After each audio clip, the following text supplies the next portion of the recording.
Today on Hearts of Heroes, 3 teenagers struck by lightning. All I remember is sounded like a whip, like crackling. It came down and like threw us up into the air. With one of the girls in cardiac arrest, can her friend save her life? You could barely feel her heartbeat whatsoever. Plus, a dangerous street race leads to a potential disaster. It was only a matter of seconds until that entire compartment was going to be engulfed in flames. When friends and family become heroes, it shows all of us what true dedication means.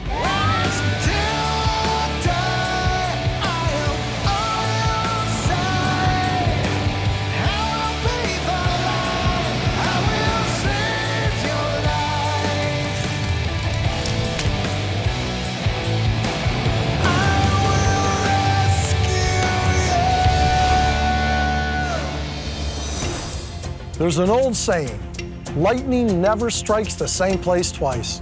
While that's not necessarily true, a single bolt of lightning can cause incredible damage, not to mention threaten lives. 3 teenagers in Florida would witness how powerful a single bolt of lightning can be when they were caught in a thunderstorm, leaving one of them clinging to life. Merritt Island is in Brevard County and sits on what's known as the Space Coast of Florida. This oceanside community is home to NASA. Brevard County is known as the Space Coast. We have the Space Center here, so most people have heard of NASA. NASA's located in the northern part of Merritt Island. While the area is famous for the nation's space program, it's also known for something else. We get a lot of lightning here. We have lightning horns that tell you to take cover. Almost every day in the summer, I hear the lightning horn go off. In June of 2022, 14-year-old Ava Weedman was hanging out with her best friends, Kenzie and Lori. They were all unaware that lightning was so close. We were just inside watching a scary movie, and then all of a sudden it sounds like kind of like a bang. And we went outside because we were curious of what it was. While it's natural to be curious about the weather, it is always safest to stay inside during a major thunderstorm. Especially since thunder is the sound that lightning makes. So when you hear thunder, that means lightning's out there. The 3 of us walked outside, and then I ran out into the cul-de-sac. Meanwhile, Kenzie and their friend Lori split off and started walking toward a pond.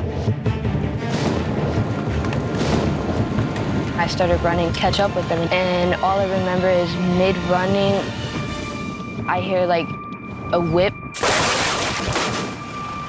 I don't know like how to explain it, but it sounded scary. That scary sound was thunder, followed by a lightning strike. After throwing Ava into the air, another bolt hit a large tree. We were walking past the tree, and it came down and hit the tree. The tree acted like a conduit, sending thousands of volts of electricity across the wet grass. It came down and like threw us up into the air. I seen a flash. That was it. I just seen a flash and then everything went black. The powerful blast knocked Ava unconscious. She woke up soon after. I just remember getting up and like my whole body felt numb. But her 2 friends were in much worse shape. She ran to a neighbor's house. I was like, we got hit by lightning. Kenzie and Laura, they're unconscious, they're on the floor. Can call 911, call, please come help. 911, what's the address of your emergency? Hey, I have a girl struck by lightning. Emergency dispatcher Imelda Valdez King got the 911 call. Neighbor called, said it was a lightning strike. There were 2 girls down by a tree. Her whole entire face is purple. She's not breathing. Kenzie was badly injured, but 14-year-old Lori had gone into full cardiac arrest. When they said she wasn't breathing, and with a lightning strike, thousands of voltage in there, we knew that the outcome couldn't be not good. They were like, okay, does anybody there know CPR? No. Don't worry, I'm going to give you instructions. You just have to listen to what I tell you to do. When you're pushing down, you're raising your hand up from underneath her neck. And that's when I proceeded with the CPR. We're gonna open her airway. Coming up, with no CPR training at all, will Ava be able to save her friend? It was like you could barely feel like her heartbeat whatsoever. Plus, a head-on collision and a race against time. There's a person inside of the vehicle that can't get out. The vehicle was actually on fire. But first, this tip to help keep you safe in a storm.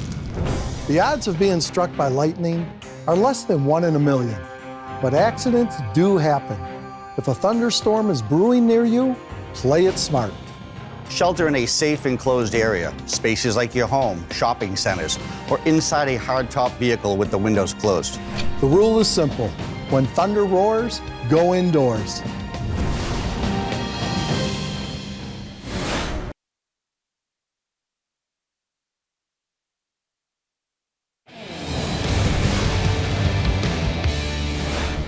In June of 2022, 3 teenage girls were struck by lightning. Kenzie McCord was badly injured, but her friend Lori was in cardiac arrest. 14-year-old Ava now had to learn CPR on the spot with the help of 911 operator Imelda Valdez-King. I remember the dispatch person telling me, you gotta push up on her neck. It was getting them to do a head tilt so you can open up their airway. Can you feel a heartbeat? It was like you could barely feel like her heartbeat whatsoever. Then we were going to start CPR instructions. With no training whatsoever, this brave young girl began administering CPR with the help of the 911 operator. They continue saying there's people on the way, just continue doing what you're doing and you should be good. I arrived with Rescue 41 and we began taking care of the most critical patient that had CPR ongoing. We reconfirmed that it's actually cardiac arrest. Now we have to get her to the hospital. Barely clinging to life, Lori was rushed to the hospital. And then a second unit arrived to take care of 12-year-old Kenzie. We got on scene and then we took over the second patient. We put her on a backboard, load her up, get her in an ambulance, and we left. I remember like waking up a little bit in the ambulance and like I was hurting really bad. My body was just like throbbing. It was like bolts were going through it. Kenzie's injuries were substantial, but she was soon on the road to recovery. But 14-year-old Lori was much worse off. She spent a month in the hospital and had to learn how to walk and talk again. When I woke up in the hospital, I kind of didn't really know where I was, like at all. It was really, really, really, really, really difficult at first. Sometimes I would just sit there and not really know what to do because I couldn't really do anything. After months of physical therapy, her recovery is nothing short of miraculous. The physical therapist, Ryan, she was the best. She got me like back up and walking again. Both Lori and Kenzie know that they owe their lives to their brave friend Ava. This is gonna be my people for like the rest of my life.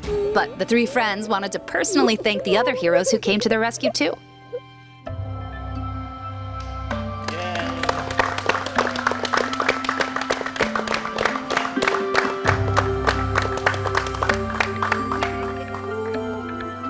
Hello, hello. Hi, can I get a hug, by the way? Sure. Thank you. You're welcome. You did a good job. Fast thinking. I'm very grateful for what you guys did for me. I just am like really happy that you guys were there. I feel like if you guys weren't there, then I would be like worse than I was.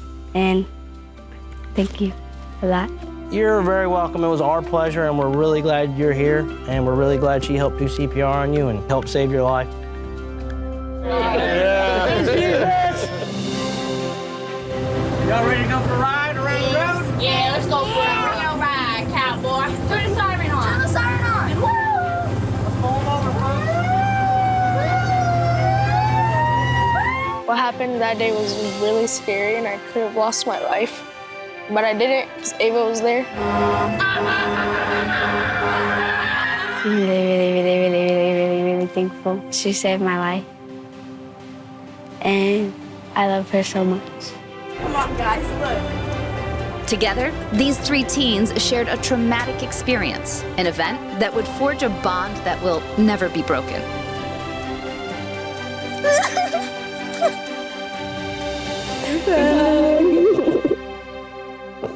I love you guys. I love you too. I love you. Coming up, a violent car crash leaves a man trapped inside a burning vehicle. There were flames coming out from the firewall of the vehicle, pouring into the passenger compartment.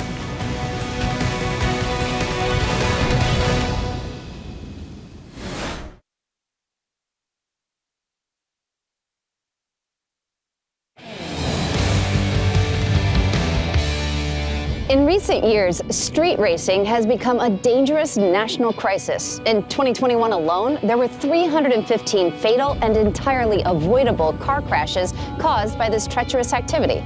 In 2022, one young man put his life and the lives of others at risk when he participated in a street race, and it would require first responders to put their own safety on the line.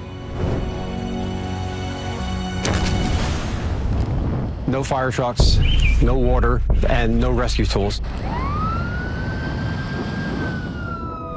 Palmer Township is a small community located on the state line of eastern Pennsylvania. Here, you'll find historical buildings not far from rows of cornfields and vast stretches of country roads. You can go out to the north end and experience the farmlands, and when you go down south, you have the residential neighborhoods. Palmer's Main Street was once more than a little rural byway running through miles of country landscape, but that has all changed. Over the years, a lot of different companies have bought the farmland up there and put warehouses up there. It's become a very busy thoroughfare with truck and vehicle traffic. In recent years, sections of this two-lane road have been expanded to accommodate the additional traffic. There's an area where it goes into 4 lanes and then into 2. It goes down from 4 lanes to 2 lanes rather drastically. While this has attracted commercial business, it's also attracted something else. It became a hangout for the younger kids. These younger crowds have souped-up cars that they like to show off. This, in turn, has led to a very dangerous and potentially deadly activity: street racing. Unfortunately, we see it a lot in our line of work. People should realize that you're putting not only yourself at risk, but you're risking the lives of everybody else in the roadway. Street racing can result in serious injury to yourself or others, or death. Excessive speed is often a major contributor to deadly traffic collisions. It's never a good idea to participate in street races. In May of 2022, Palmer's Main Street was the scene of one of those horrific collisions. It was a scene of horror on Main Street. 2 cars had collided. 2 cars were in fact racing side by side, passing each other at high rates of speed. The road suddenly turned from 4 lanes down to 2. Now, one of the cars was heading straight into oncoming traffic. There was a vehicle that was traveling the opposite direction. The racer tried to pull out of the lane but lost control of his car. When he came back onto the roadway, he crossed a double yellow and into the opposite lane, thus striking the female that was driving the opposite way. It was a violent head-on collision. Miraculously, the female driver only suffered minor injuries, but the young man who struck her was not as lucky. He was unconscious and not alert. Soon, calls went out to 911.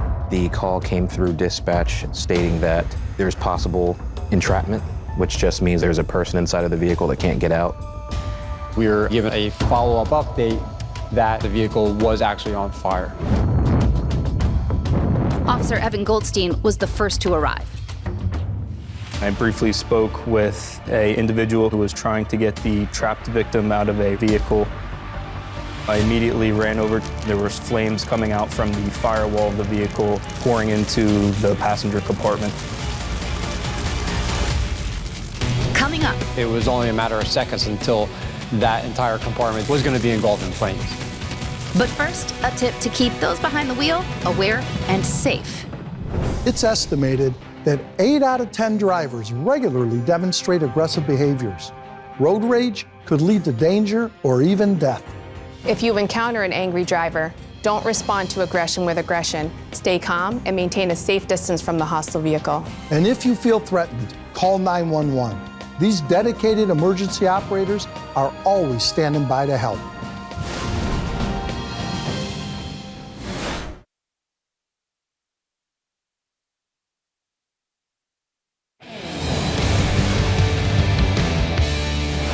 In May of 2022, a street race caused a head-on collision between one of the speeding vehicles and an unsuspecting female driver. The young man who was racing was now unconscious and trapped in his burning car. Officer Evan Goldstein tried to suppress the flames with a fire extinguisher. Initially, I thought I was making good progress. I was able to extinguish the flames in the passenger compartment, and then there were flames coming out from the engine compartment. The fires can escalate pretty quick because you have multiple fluids that make that engine work, and those flammable liquids will ignite off. Officer Kyle Cromer joined him, getting his fire extinguisher, but it was an uphill battle. Fire extinguisher is not for combustible liquids, but at that time, we had to work with what we had. As you would extinguish one area, it would pop up in another area. So it was just relentless. A bystander and I were trying to pry open the passenger door. There was no way we could get that door open due to the crush, the impact of the car. The other door seemed just as hopeless. The driver's side door was wedged up towards an embankment. So you could only get the door open, but so far. How are we going to get this person out of here?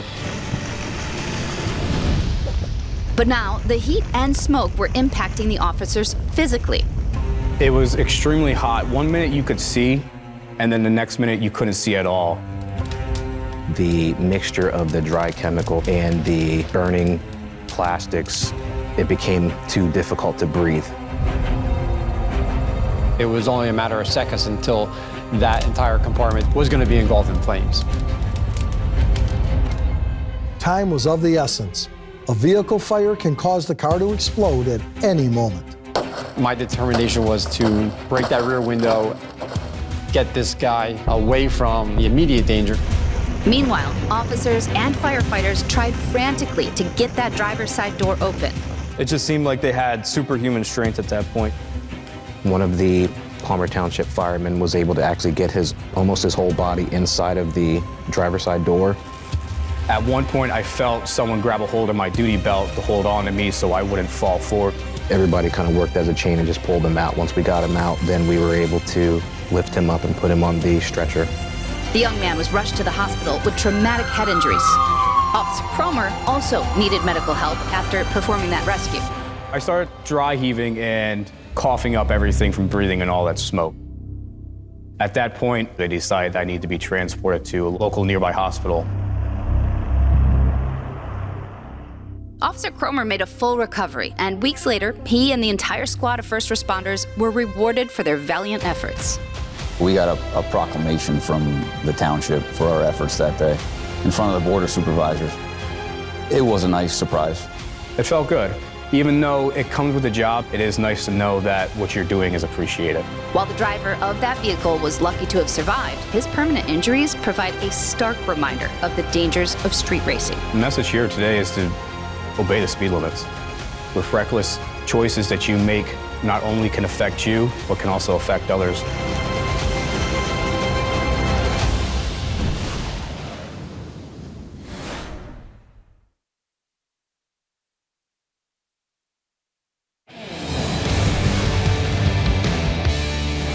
Whether it's a lightning strike or a car crash, disasters often happen in a flash.